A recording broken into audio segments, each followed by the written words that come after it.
Hi everyone. In this YouTube, we're going to continue our discussion of binary tree implementations. We just got done implementing a binary tree class, generic binary tree class, that used as its underlying data structure a linked list. Well, now what we're going to do is we're going to implement another binary tree generic class, but this time we're going to use an array as the underlying data structure. There's a little caveat though in the case of using an array. Our class is going to work for complete binary trees only. Okay, now remember, a complete binary tree is a little bit different. In the case of a complete binary tree, all of the depths are full, perhaps with the exception of the deepest. And at the deepest depth, the elements are as far left as possible. On this slide, I have an illustration of a complete binary tree that's made up of characters, and it has 10 elements. Okay? Now, you can see that all of the depths, with the exception of the last one, are full. And in the last depth, all of the elements are as far left as possible. So the generic class that we're about to implement for a binary tree that uses as an array as its underlying data structure will work for complete binary trees only, just like the one that I've illustrated on this slide. Okay. Now, the 10 characters in this tree, okay, that we're looking at right now could be stored in an array of characters, starting with the roots character in the 0 position of the array. Data from the root of the tree would go into the 0 position in the array, and I have that illustrated on this slide. At the top, we have the binary tree, and down below we have the array, and you can see that the element at the root goes in the 0 position of the array. Data from depth 1 of the array goes into the next 2 positions in the array. Okay? So you can see that the node with L and the node with G went into, at the bottom of the slide, elements 1 and 2 in the array. Continuing on, data from depth 2 of the binary tree goes into the next 4 positions in the array.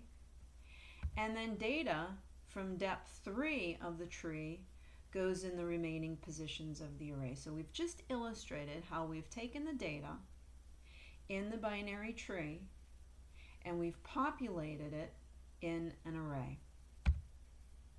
The entire representation of the tree as an array is illustrated on this slide. Okay, and again, the root of the tree goes in the 0 position of the array. Depth 1 goes in position 1 and 2 of the array. Depth 2 of the tree goes in positions 3 through 6 of the array, and depth 3 of the tree goes in the remaining positions of the array. Now, there are several reasons why the array representation is convenient. First of all, the data from the root always appears in the 0 element in the array. We can see that illustrated on this slide. Again, I have the binary tree on the left and the array on the right, and you can indeed see that the root of the binary tree, the node that has A in it, goes in position 0 of the array. The second thing that's interesting about this, and what makes it convenient to use an array to represent a tree, is that the parent for n element, element n, is always at element n minus 1 divided by 2 using integer division. Okay, so let's assume we wanted to find the parent of the node that contains the character R. Well, we can look at the binary tree on the left-hand side of the slide and we can see that the parent is L. But let's take a look at our array on the right-hand side of the slide, and let's use this formula to determine who the parent is. Okay, so in our case, our element is element 4. So let's do the math. 4 minus 1 divided by 2 gives us the parent in the array who is at position 1, and that happens to be L. The next reason why it's convenient to use an array representation is because the left child for an element at position n is always at element 2 times n plus 1. So let's take a look at an example. Okay, our element is the element that contains the character O. Well, we can see in our binary tree on the left-hand side of the slide that the left child of O is H, but let's do the math and let's use our array and let's see if that's true. Again, our element in the array is element 3, so let's do the math. 2 times 3 plus 1 gives us 7, and our left child in the array is at index position 7, which happens to be character 8. Then the right child for an element at position n in the array is always going to be at element 2 times n plus 2. So again, let's go through the drill. We want to find out who the right child of the element that contains the character O is. Well, if we look at our binary tree on the left, we can see that the right child is M, but let's do the math and let's use our array, see if that's true. So our element is element 3. 2 times 3 plus 2 gives us the right child at position 8 in our array, which happens to be the element that contains the letter M. Okay, so there are several very interesting reasons why we can conveniently use an array to represent a tree. Okay, so now what we're going to do, okay, is we are going to implement a binary tree that uses an array as its underlying data structure. Okay, so a class that uses an array to represent, again, a complete binary tree can use these formulas to store data in and traverse the tree. The linkages between the elements in the tree don't have to be maintained. Okay, and as the complete binary tree grows, the array size can be increased to handle more elements. Okay, but now one caveat, again, this is for complete binary trees. Non-complete binary trees could also be implemented using an array, but issues arise in determining which children of a node actually exist, and we're not going to tackle that, okay, in our implementation. Our implementation is going to deal with complete binary trees only. We're not going to deal with non-complete binary trees because we would have to handle issues in determining which children of a node actually exist. And on this slide I have an illustration of a non-complete binary tree, and you can see the node that contains the character L has a left child, but it doesn't have a right child. So our generic class would have to handle that scenario. And the same thing for the node that contains the character I. It has a left child, but it doesn't have a right child. We would have to handle that in our generic class. We would have to implement code to handle that scenario, and we're not going to. Okay, we're not going to in our class. Okay, our class is going to work for complete binary trees only. Okay, so let's get started. Okay, we're going to implement a class named BT Array, which stands for Binary Tree Array, and it's going to be a generic class, and it's going to have 2 instance variables. Okay, data, and that's for the actual data that's going to be stored in the tree, the characters that we saw in the previous slide, and also many items. Okay, and that's going to be an integer, and many items represents the number of items that are being used in the tree. Okay, we're going to implement one constructor in our class, and here's its specification. You can see that it takes 2 arguments. which are the initial data for the tree and also the number of elements in the tree. Okay, and we're also going to implement a getter and a setter method for the data. And here is the specification for the set data method. And this is not going to be your average run-of-the-mill setter method, and neither will the getter method. Notice how this set method, it takes two parameters. An index, which is the index number of the specified element that you want to set the data in, and then also data, that's the data to be set. Also notice it's going to throw an illegal argument exception, okay, when the index number of the specified element is greater than the number of items in the tree. So it's not your average run-of-the-mill setter method. Same thing with the getter method. Notice how it takes a parameter, an index, and this is the index number of the specified element that you want to get. It also throws an illegal argument exception when the index number of the specified element is greater than the number of items in the tree. Okay, so let's go out into NetBeans and let's begin our implementation of our generic class for binary tree that uses an array as its underlying data structure.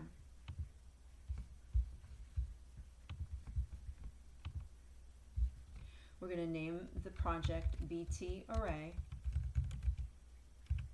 and make sure you set up a demonstration class.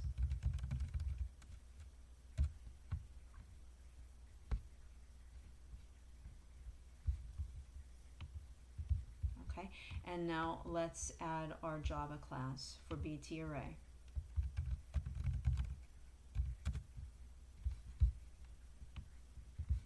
Okay, it's a generic class, so right off the bat we know we have to include the generic type parameter in the class declaration, and then we know we've got our two instance variables that we're going to set up.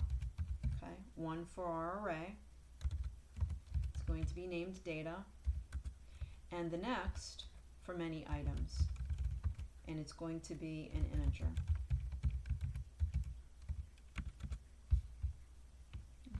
So data and many items. We talked about the fact that we're going to have one constructor that takes the two parameters, data, which is the initial data in the tree, and also an initial capacity, which is the initial number of items in the tree. So let's set up the constructor.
Okay, so there's our constructor. Okay, first we're initializing many items. We're setting it equal to the initial capacity. Then we're initializing data so that it has as many elements as many items. And then we're copying data, the parameter data, into our instance variable data. Okay, starting at 0 and going to many items. So there's our constructor. Now let's implement our getter and setter methods for data. And remember, they're not going to be your average run-of-the-mill getter and setter methods, so we're going to have to code them by hand. We're not going to be able to let NetBeans generate them for us. So let's start off with the getter method first.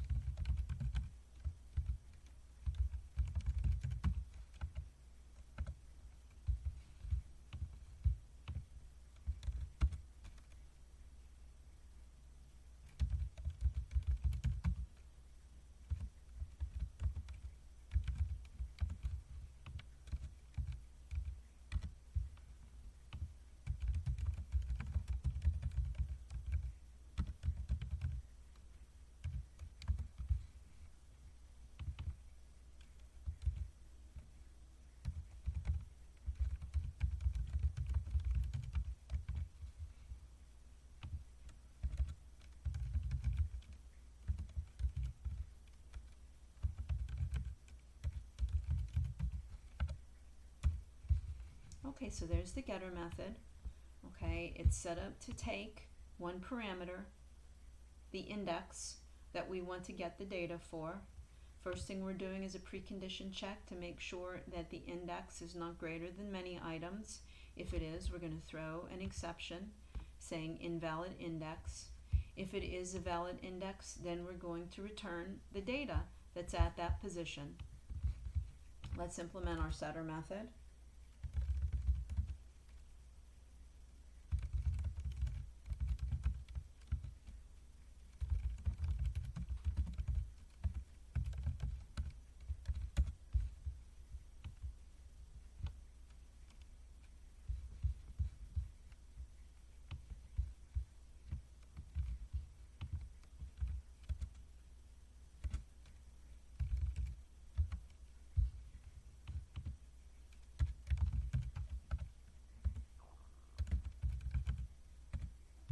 Okay, so here's our setter method. It takes two parameters, the index for the element that we want to set the data of and the data that we want to set at that position.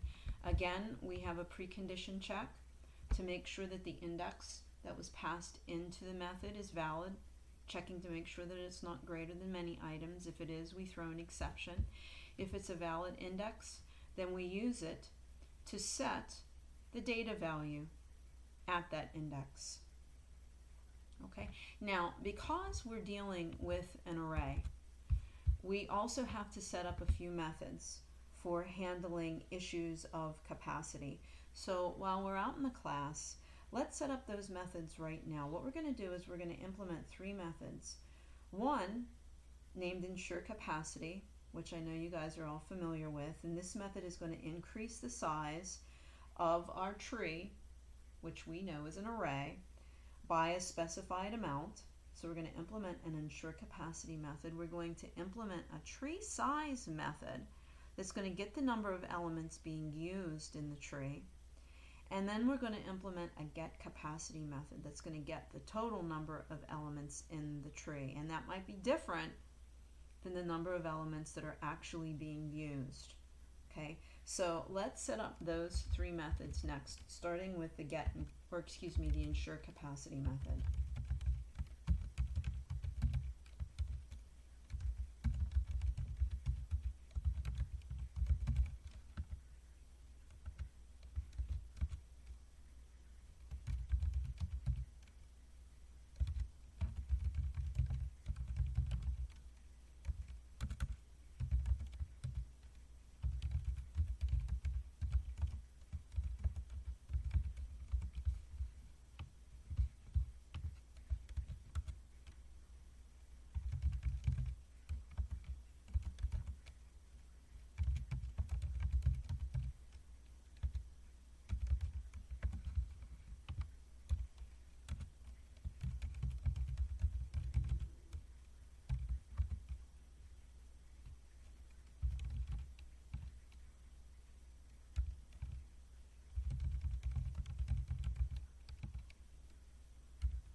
Okay, so there's the ensure capacity method, and this should look very familiar to you.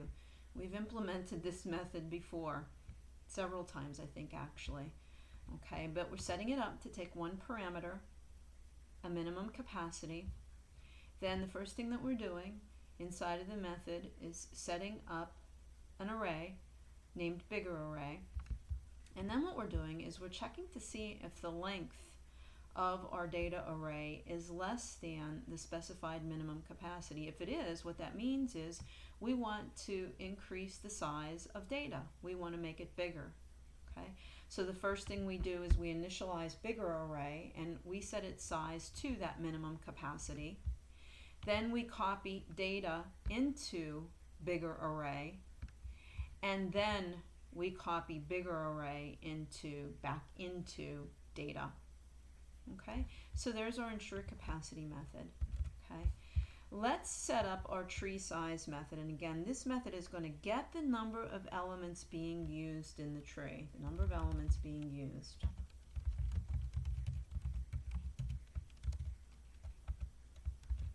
And all we're going to do here is return many items, right? Don't forget, many items represents the number of elements that we're using in our tree. Now, let's get the capacity of our tree. It's going to be slightly different. Capacity of a tree, the number of elements being used are different. The capacity, okay, is simply going to be the length of data.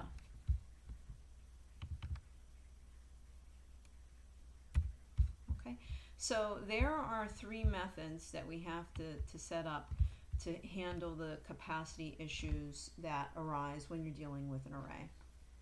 Okay, we have to be prepared to handle this. So we're off to a good start so far. Let's compile the code and make sure that everything looks good, and it does. And what I'm going to do is I'm going to go back out into the PowerPoint presentation now, and we'll continue on, and we're going to talk about the next set of methods that we're going to be implementing. Now, in the case of our binary tree class, and you might be getting a feel for this based on some of the information that I previously discussed, but it's going to be important for us to be able to get and set the indices, okay, of, let's say, the left and the right children of the nodes in the tree. Okay, so we're going to have two methods that are going to do that. One is going to be called getLeft, and the other is going to be called getRight. Okay, so on this slide we have the specification for a method called getLeft that's going to get the index number of the left child of an element in our tree. Okay, it's going to take one parameter, the index number of the parent, and what it's going to return is that parent's left child. This method too is going to throw an illegal argument exception if the parent has no left child. Here is the specification for the getRight method. Set up exactly the same. Okay, it's going to get the index number of a right child. So it takes as a parameter the index number of the parent. It returns the index number of the right child, and it too is going to throw an illegal argument exception, okay, if the parent has no right child. Okay, so let's talk a little bit about how we're going to implement these methods. Okay, what we're going to do is we're going to use our formula for accessing a child. Okay, remember, the left child for an element at position n is always going to be at position 2 times n plus 1. Okay, so the left child of element O is going to be, and element O is at position 3, the left child is going to be at 2 times 3 plus 1, which is position 7. Okay, and we're going to do the same thing to access the right child.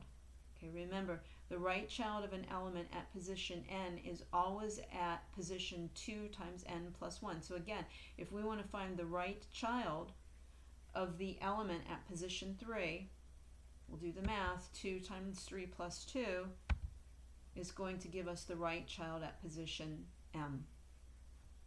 Okay, so we're going to be using these formulas to set up the methods. Okay, getLeft and getRight. So let's go out into NetBeans and let's implement those two methods in our class. And we'll start off with getLeft. It's going to return an integer. It's going to return the index of the left child. And what it's going to take is an integer, which is the index of that left child's parent. Okay. Now, again, we have to make sure that we're dealing with a valid index. Okay, we have to make sure that it's valid. So we're going to do a precondition check at the beginning of this method.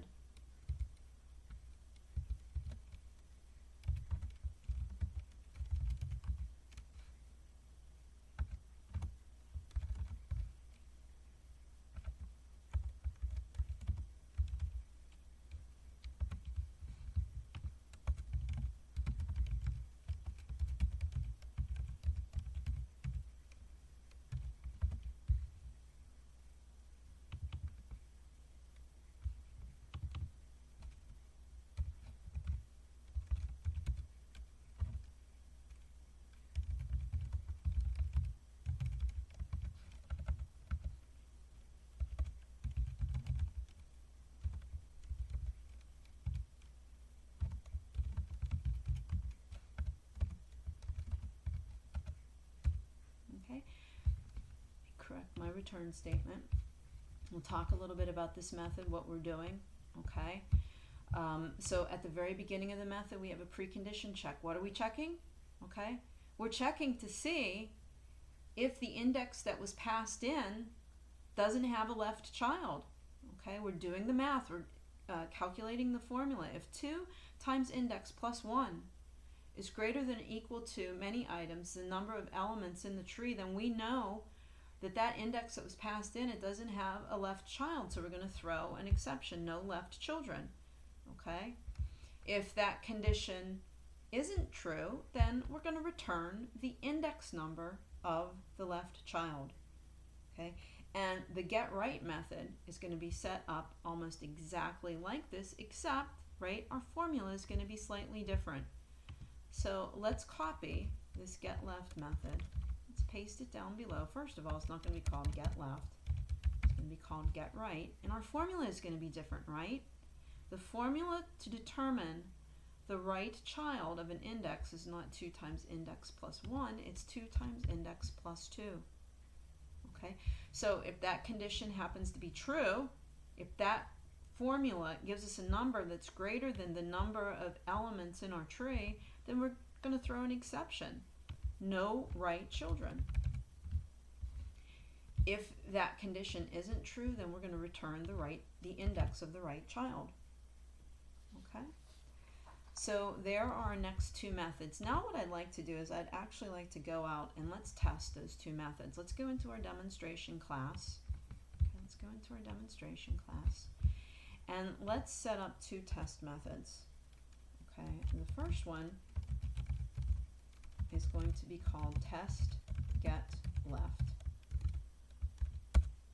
Okay, and what we're going to be doing is we're going to be testing the get left method.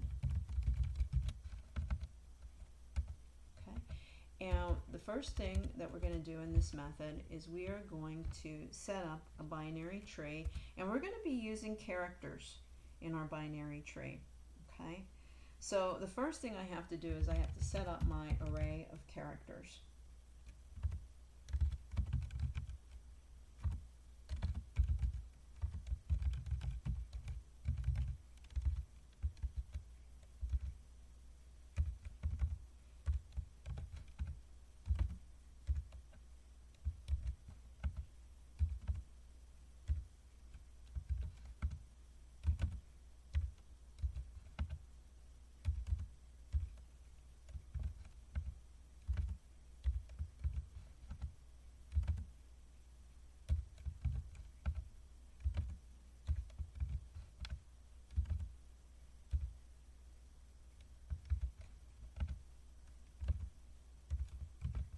Okay, so there's my array of characters.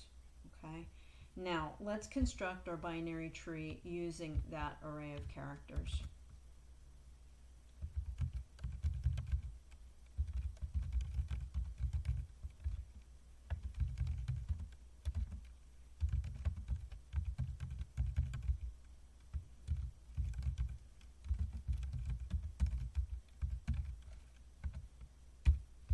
Okay, so there we've called the constructor in our binary tree array class. We're passing this character data array, that's our initial tree, and we're also passing the size of the tree.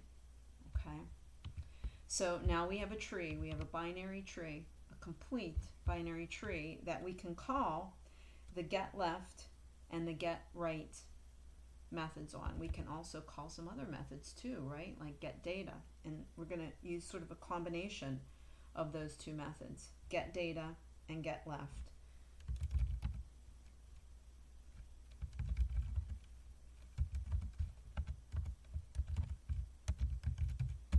Starting off with a call to get data.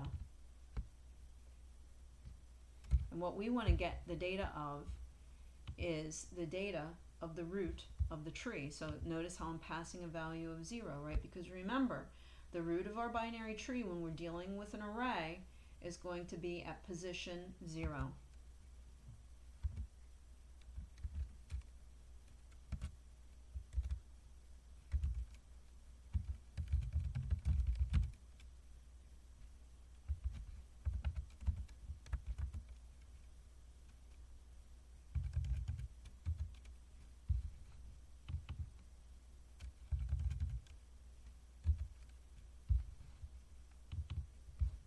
Okay, so let's take a look at what we're doing here. And it looks like I have oh, I'm sorry, this has to be, instead of saying index, it has to be 0. Okay, so let's take a look at what we're doing here. After we've constructed our tree, okay, we're calling the getData method on it to get the data value that's at the root. But then what we're doing is we're saying, okay, get the left child of the root and then get that child's data. Okay, so let's run our test method and let's see what happens. Okay. So what is A's left child? A's left child is L, okay, which is what we would expect. If you remember what our tree looked like in the PowerPoint presentation, L is to the left, okay, of A being the root. So let's test the getRight method.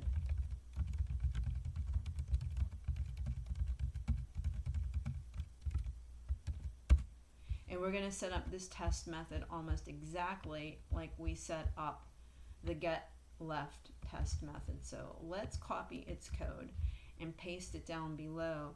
The only thing that's going to change in this method, instead of calling getLeft, okay, we're going to call getRight. So we want to get the right child of the root and we want to print out its data. And that should be the letter G. So let's test it and see if that happens.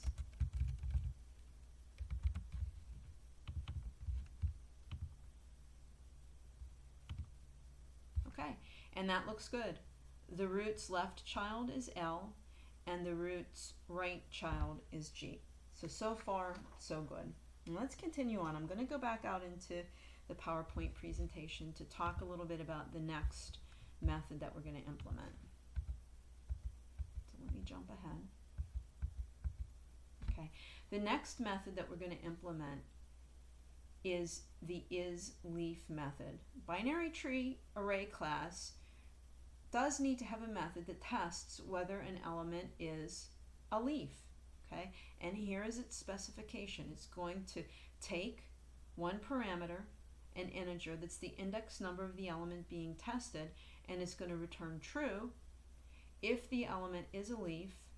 Otherwise, it's going to return false. Okay, so it tests whether a specified element in the tree is a leaf. Okay, so let's talk a little bit again about how we're going to determine that. Okay, so to implement this method, again, we're going to use our formulas for accessing children, right?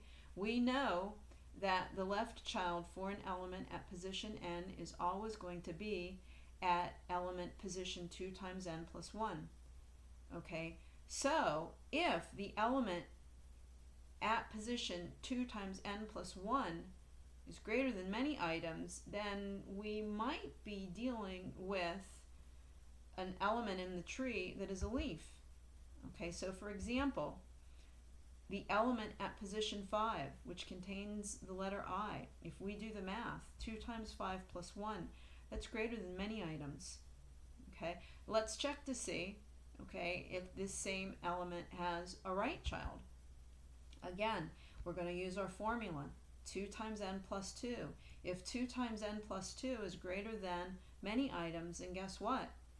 And that element doesn't have a right child either. So let's look at the situation. We're trying to find out if the element at position 5 has a right child. That's the element that has the letter I in it. So let's do the math. 2 times 5 plus 2, well, that does happen to be greater than many items. So using those two formulas, we can safely say that the element at position 5, which happens to contain the character I, that is a leaf. Okay, so let's go out into NetBeans and let's implement the isLeaf method next. We're going to go back into our BT array class. Okay, and we know this method is going to return a Boolean. It's going to be called isLeaf, and it's going to take an integer that happens to be the index for the element that we want to determine if it's a leaf. So what are we going to do? We're going to return the result of the following condition.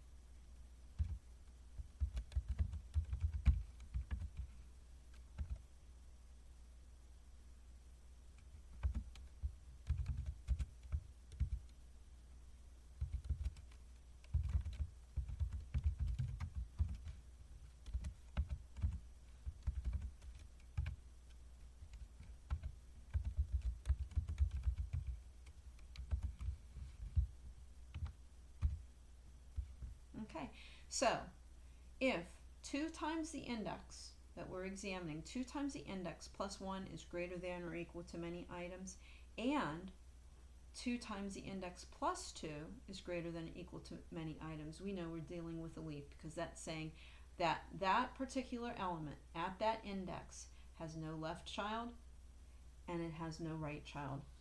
So we must be dealing with a leaf. Okay, so let's test this method. Let's compile it first. Let's go back into our demonstration class and let's set up another test method. Okay. It is going to be called test is leaf.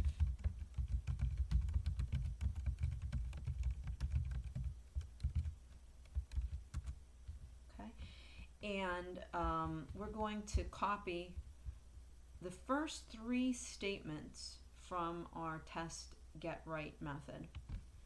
Copy that, and we're going to paste it down below. So we're testing the is leaf method, and we're going to set up the same binary tree that we've been using before. But now down below, what we're going to do is we're going to call the is leaf method on our tree.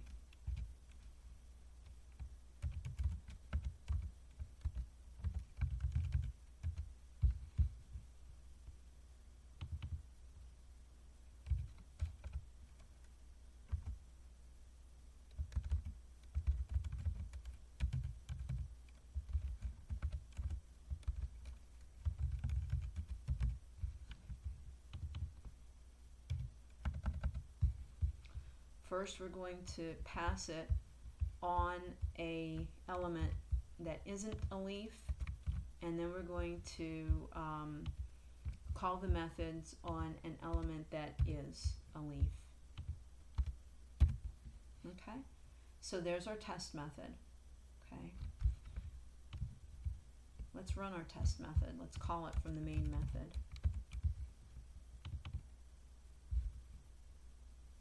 So let's compile the code and let's run our test method.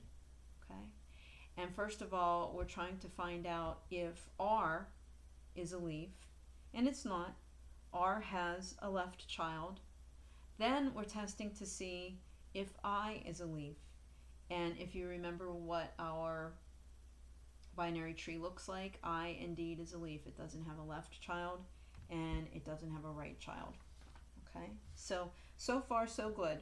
Now let's go implement some more methods in our class, but before we do, let's go back out to the PowerPoint presentation and we'll talk a little bit about what the methods are that we're going to be implementing. Okay, so a binary tree array class, it may need to retrieve the leftmost or the rightmost element of a tree. The leftmost element is obtained by starting at the root and then following only the left children. Okay, so if we start at the root and we follow its left child, and then we follow that element's left child, and we follow that element's left child, we get to the leftmost data. The rightmost element is obtained by starting at the root, but then following only the right children. So if we start at the root of this tree, and then we get the root's right child, and then we get that node's right child, we can get the rightmost element in the tree, which happens to be T in the case of this tree. So we're going to implement 2 methods, get leftmost data and get rightmost data, and are going to return the data in either the leftmost element in a tree or the data in the rightmost element of a tree. So here's the method specification for get leftmost data. You can see again it takes an index, okay, and it returns the data from the deepest element that can be reached from that specified index. And here is the get rightmost method specification. Again, it's taking an index, it's the index number for an element, and what does it return? It returns the data from the deepest element that can be reached from the specified index following the right children only. Guess what we're going to use again? We're going to use our ever popular formulas for obtaining the left child of an element and the right child of an element. We're also going to use recursion, okay? So let's talk a little bit about that, because we know when we're dealing with recursion, there are two things that are important, right? Stopping condition and also the recursive call. So for our get leftmost data method, our stopping condition is going to be when 2 times n plus 1 is greater than or equal to many items, okay? When 2 times n plus 1 is greater than or equal to many items, that means that the particular element doesn't have a left child, so we're going to stop. Our stopping condition for get rightmost data is going to be 2 times n plus 2 greater than or equal to many items, because when that condition happens to be true, it means that the element at position n doesn't have a right child. So there are our stopping conditions. Well, what are the recursive calls going to look like? Okay. Well, the recursive call for get leftmost data is going to be get leftmost data, and then we're going to pass 2 times n plus 1. Okay, because 2 times n plus 1 is the index position for the left child of an element at position n.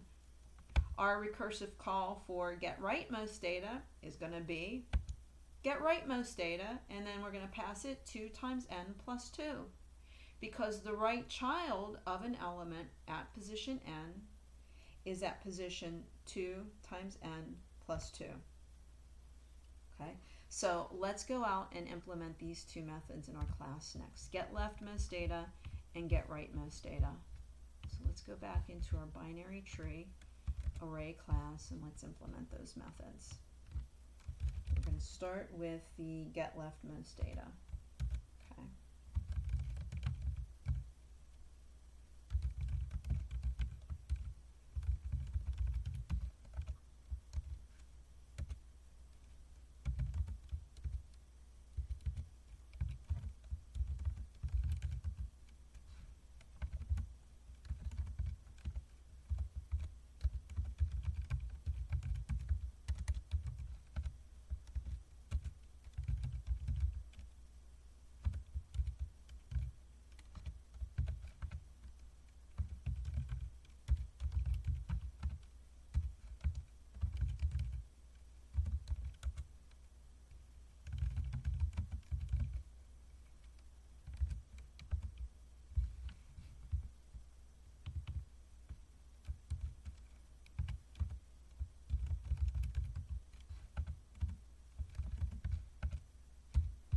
Okay. So there's the get leftmost data method.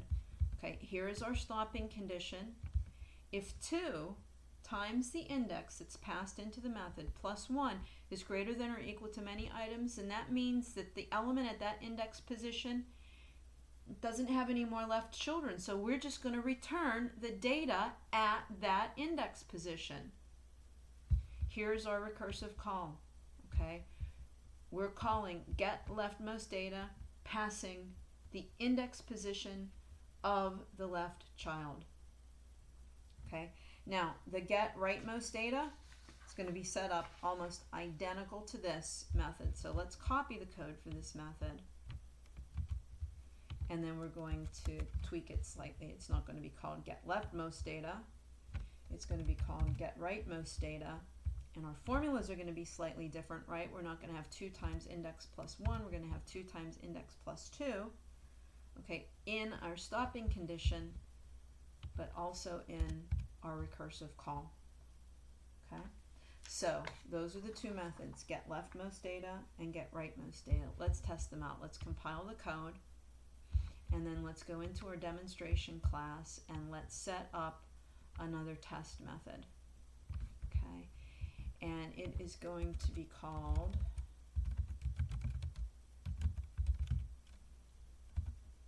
test get leftmost data. And we're going to be able to copy the top 3 statements from our previous test method down below into this test method.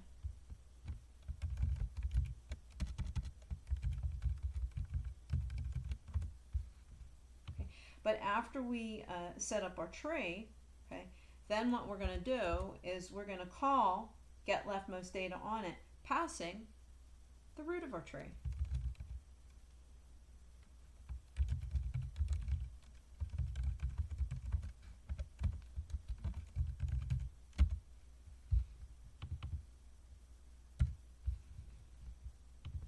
Okay, and let's set up the test method to test the get rightmost method. It's going to be virtually identical to this test method. So let's copy its code, paste it down below. We're going to call it test get rightmost data.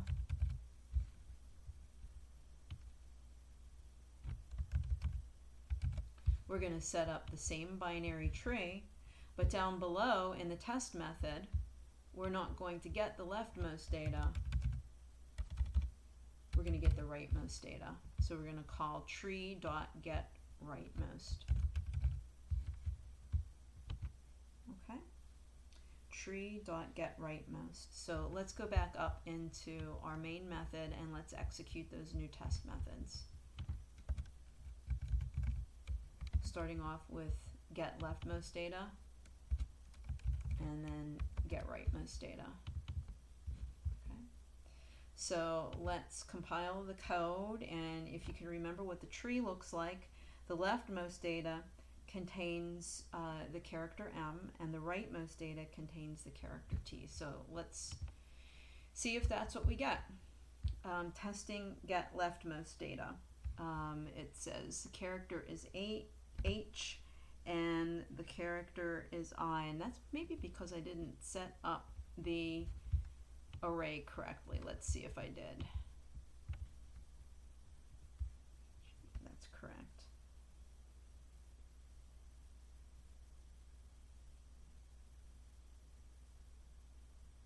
Oh, that is correct. I'm sorry, I gave you the wrong information.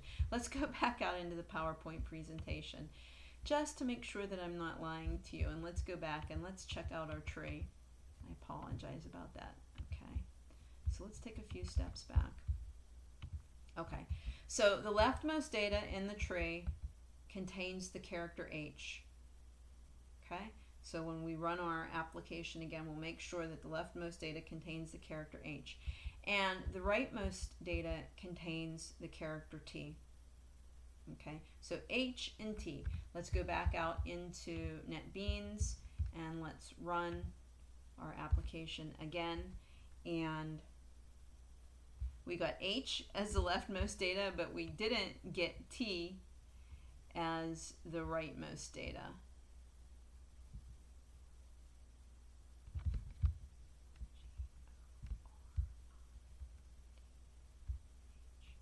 So let's go back into our class and make sure that we have our test method set up correctly.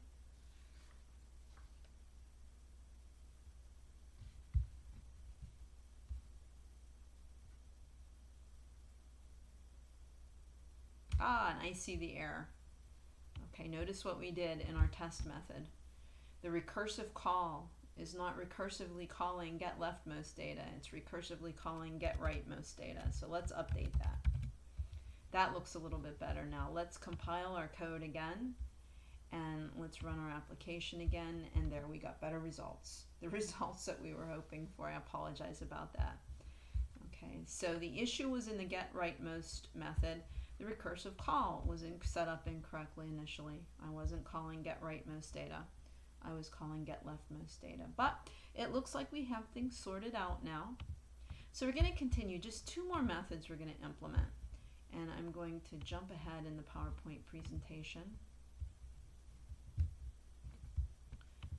a little bit. Okay. The next methods that we're going to implement have to do with removing the leftmost and rightmost elements of a tree, resulting in a smaller tree. So we have our same tree here, and what we're going to do is we're going to remove the leftmost element from the tree, which we know contains the character H. It's going to result in a smaller tree without the character H. Okay, so let's see what that looks like. Okay, so you can see we've removed the character H and we now have a smaller tree. Notice, to keep the tree complete, what we have to do is we have to move the elements M and S into the leftmost positions. So let's take a look at that again. Here we have the character H. We're going to remove it from the tree, and M and S get shifted into the leftmost positions. Okay, to keep the tree complete, because we know our binary tree class works only with complete binary trees. We're going to do the same thing now, but we're going to remove the rightmost element from the tree of characters, which is the element that contains the character T. We're going to have to follow that similar logic. When we remove T, we have to shift the remaining elements to the left. So our new tree without T is going to look something like this. Notice, to keep the tree complete, we move the elements H, M, and S into the leftmost positions. Okay? So here are the method specifications for the get leftmost data. Excuse me, that shouldn't say get, it should say remove leftmost data and remove rightmost data methods. Okay? Again, here we're looking at remove leftmost. It takes an index, an integer index, and that's the index number for the root element.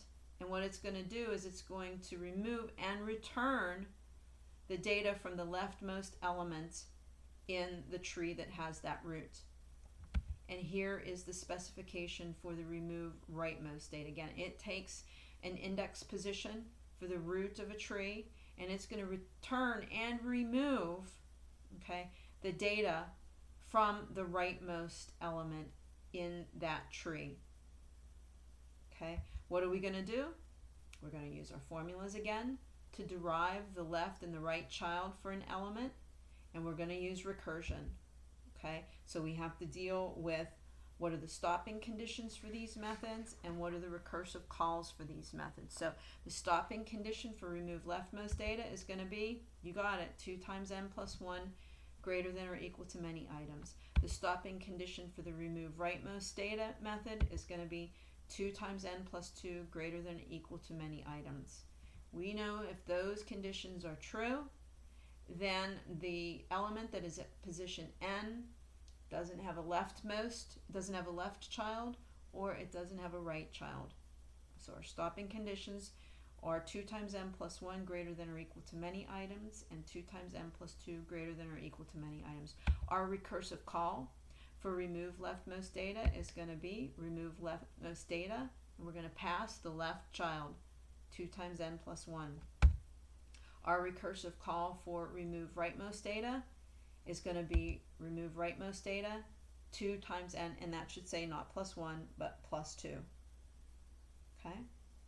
So let's go out into NetBeans and let's implement those next in our last 2 methods. Okay, for today. We're going to start with the remove leftmost data method.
Okay, so there's our remove leftmost data method. Let's talk a little bit about it. First, we're setting up the target that we're going to be removing and returning from our tree. Okay, so we're setting up that variable. Then we're checking to see for our stopping condition. Okay, that's the first thing we're doing. If the index that's sent into the method, okay, if 2 times that index plus 1 is greater than or equal to many items, we know that we're as far left as we can go, that element in that index position has no left child. Okay, so we set target equal to the data at that index. But remember, then what do we have to do? We have to move any other elements that happen to be in the tree, okay, beyond that index. We have to move them down. We have to move them into their leftmost positions. And that's what we're doing with the system array copy. We're doing the move of the other elements in the tree down one to their leftmost position. Okay, we're copying them from where they currently are, which happens to be at index plus 1, into index. And how many of them are we copying? Well, however many are left, okay, in the array. Many items minus index plus 1. Okay, so there's where we're copying the elements down into the leftmost position. Then we're decrementing many items, right, because we're making the tree smaller, and then we're returning the target. So this is our stopping condition. And here's our recursive call, okay? We're calling remove leftmost data, passing the left child, the index position for the left child. Okay, so now let's more carefully than I did the last time, let's implement the remove rightmost data method. Okay, and it's going to be virtually identical to remove leftmost, so that's why I just did the copy and paste. But now we have to go down and we have to update the method. First of all, we know our formulas are going to be different. We're not going to be using 2 times index plus 1. We're going to be using 2 times index plus 2. Okay, and we're going to recursively call remove rightmost, not remove leftmost. But other than that, everything else is going to stay the same. Everything else is going to stay the same. If we're at our stopping condition, if the element doesn't have a right child, then we get the data value in that element and we assign it to target. Then we move, this array copy is moving all of the elements beyond the index to their leftmost positions, moving them down to their leftmost positions. Then we're decrementing many items. Then we're returning target. Okay, and then we have our recursive call, which hopefully this time we have set up correctly. I have set up correctly. I'm sure you guys did it correctly. And you probably even caught my error when I was typing it in. Let's test these methods now. Let's go out into our demonstration class and let's set up 2 more test methods. The first one will be called test remove leftmost data. And again, we're going to be using the same tree. So let's copy the first 3 statements down from our previous method.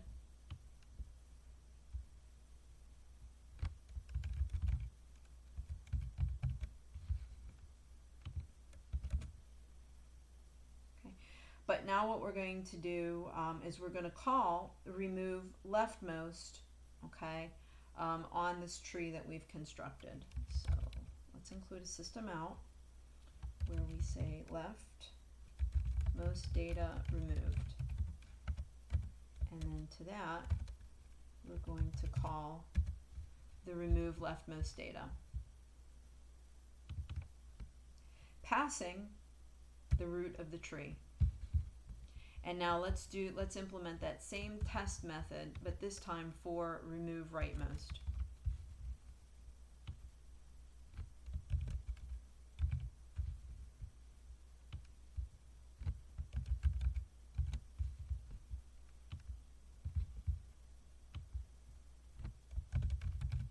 Okay, So we have our test methods set up. Let's execute them. Okay. Let's call them from within the main method.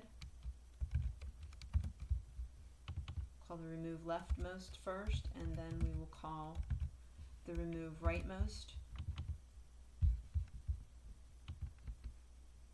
Okay, and let's go back out to the PowerPoint presentation to make sure. We're going to take a look at our tree to make sure that it's doing what it's supposed to be doing. Okay, so the leftmost data again is H, and when we remove the leftmost data, our tree should change so that M and S are in the last positions. Our rightmost data is T, so we're going to remove that, and our tree should change so that H, M, and S are shifted into the leftmost positions. And to truly test this, let's run these last two test methods in debug.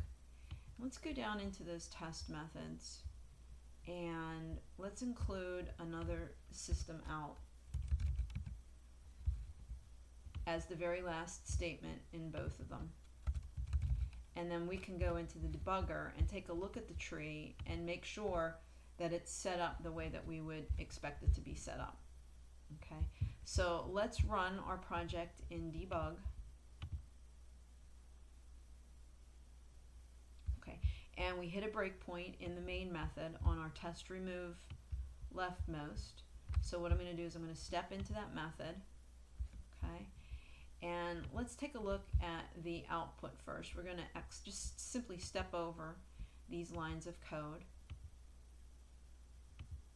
Okay, so that's good. It did remove the node in the tree, the element in the tree that contained the character H, but what we want to do now is look at the tree to make sure that it's set up the way that we would expect it to be set up. Okay, so let's take a look at our tree, specifically the data in the tree. Okay, so what we want to make sure is that H is gone, okay, and it is gone. You can see there's our tree. There's A-L-G-O-R-I-T. H is gone, and M and S have been shifted into the leftmost positions, okay, and many items is 9 instead of 10, okay, which is what we would expect, okay. We're using 9 elements in the array instead of the 10 that we were originally using. Okay, so even though S is still there, okay, as a character in array position 9, we're ignoring it. We're only paying attention to the first 9 elements in the array, which are at position 0 through 8. Let's continue on, okay, and let's step into the test remove rightmost data method.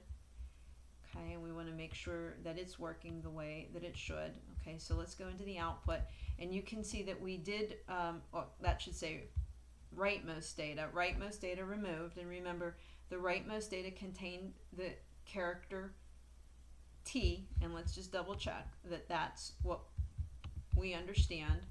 Okay, so the rightmost data was the character T. We're going to remove it, okay, so that it now contains H. Okay, so we did remove T, but now let's look at our tree. Okay, and let's make sure that T is gone. It is gone. We have A-L-G-O-R-I. T is gone, and H, M, S have been shifted to the left. Okay, and also many items has been decreased. Even though we have S in the 9th position of our array, we're ignoring it because we're only looking at the first, we're only paying attention to the first 9 elements in our array now, and those elements that are at positions 0 through 8. Okay, so what I would like you to do now is I would like you to export this project to a zip, and I would like you to upload it to the portal as your 10th and your final in-class exercise. Thanks a lot, everybody.